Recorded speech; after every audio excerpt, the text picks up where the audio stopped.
Chers panafricanistes, chers surfeurs, youtubeurs et puis combattants pour l'émergence africaine, chers camarades, chers brigadiers, chers résistants, chers révolutionnaires, je vous salue tous.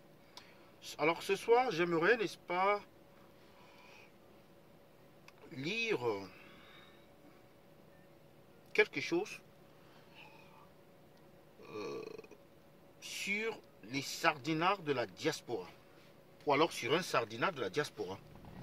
Alors je vais lire ceci, cela a été publié il y a 7 heures de temps par Paul Chuta. Le sardinard Junior Mekinda, un fonctionnaire fictif qui vole l'argent de l'État et se cache aux États-Unis. Les fonctionnaires fictifs, vous avez certainement entendu parler. Ils plombent le fonctionnement de l'État. Il s'agit de ces fonctionnaires qui touchent de l'argent de l'État sans travailler. Depuis plusieurs mois, le ministre des Finances, Louis-Paul Motazé, a lancé une chasse à ces voleurs de la République. Parmi ces voyous figure un individu sardinard, défenseur de billard au nom de Junior Mekinda. Ce sardinard gigolo a ses heures perdues. Installé aux États-Unis depuis 5 ans, continue de percevoir son salaire chaque fin du mois. Son père, qui réside encore au Cameroun, se rend à Yaoundé pour retirer le salaire de son fils, ancien employé de la direction des impôts installé dans la ville de New York aux États-Unis. En réalité, l'histoire commence lorsque Polycarpe Abba, aujourd'hui à Kondengui, est directeur des impôts. Il lance un programme de recrutement des jeunes ressortissants des régions du centre et du sud pour les affecter à l'ouest Cameroun. À cette période, Junior Mekinda a déjà fait plusieurs années à soi sans obtenir une licence. C'est donc avec le niveau bac qu'il est recruté. Junior Mekinda est alors affecté aux impôts à la délégation de recouvrement dans le département de Ménois à Tchang. Junior Mekinda est âgé de 40 ans aujourd'hui, toujours sans licence aux États-Unis. Il avait été recruté avec le bac. Bon. Junior, âgé de 40 ans aujourd'hui, toujours sans licence aux États-Unis, avait été recruté avec le bac, un salaire de 80 000 francs avec son bac. Ceux avec une licence recevaient environ 100 000 francs. Sur le terrain, afin de s'enrichir et avoir un train de vie au-delà de son salaire, il menaçait de sceller des business, les business des commerçants. C'était l'argent du carburant dont il touchait son salaire de 80 000 francs. En plus de ça, il escroquait les commerçants.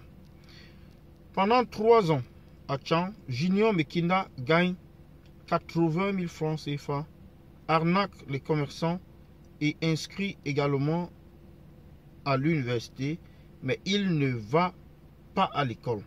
Ainsi, il n'obtiendra encore là-bas aucun diplôme.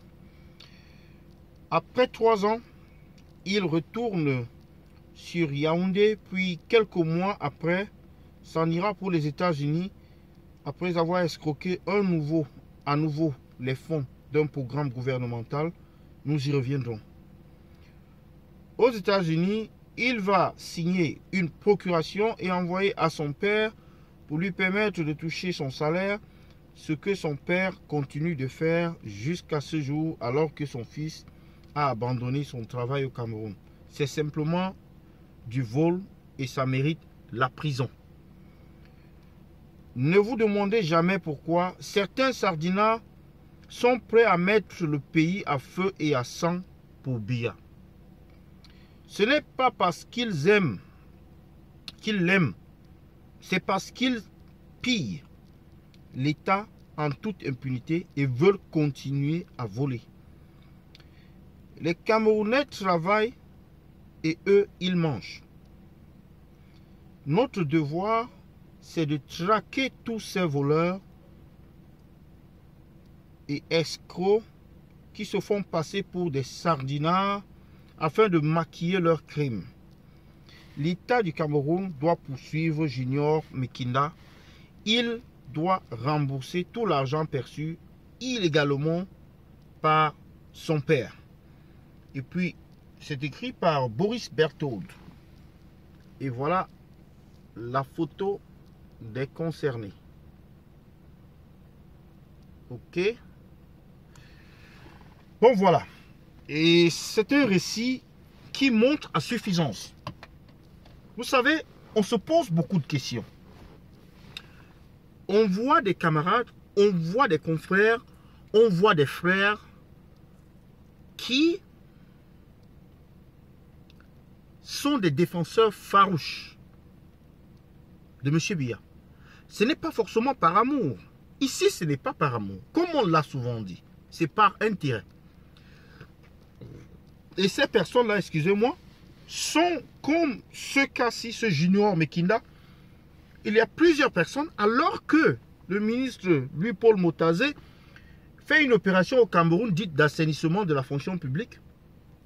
Il y a des personnes comme celui-là qui sont laissées de côté, alors que on sait bel et bien que ces personnes existent. On nous donne l'impression que, n'est-ce pas, cette opération d'assainissement va se passer dans la sérénité, dans, n'est-ce pas, le strict respect de la loi, de l'éthique, sans corruption. Et il y a des individus comme celui-ci qui échappent, n'est-ce pas, au filet. Et ils sont nombreux. Ils sont nombreux. Il y en a plusieurs là. Il y a une, je ne sais pas comment elle s'appelle, elle était au contraire de Catino, comme ça s'appelle Marie-Paul. Elle s'est plainte, apparemment, elle est connue sur les réseaux sociaux pour avoir eu des problèmes divers avec le système, avec la corruption au Cameroun. Mais aujourd'hui, elle est devenue fervente servante ou bien défenseur du régime, ou bien fervente sardina. C'est quoi le projet? Le projet, c'est des gens qui sont là pour leurs intérêts.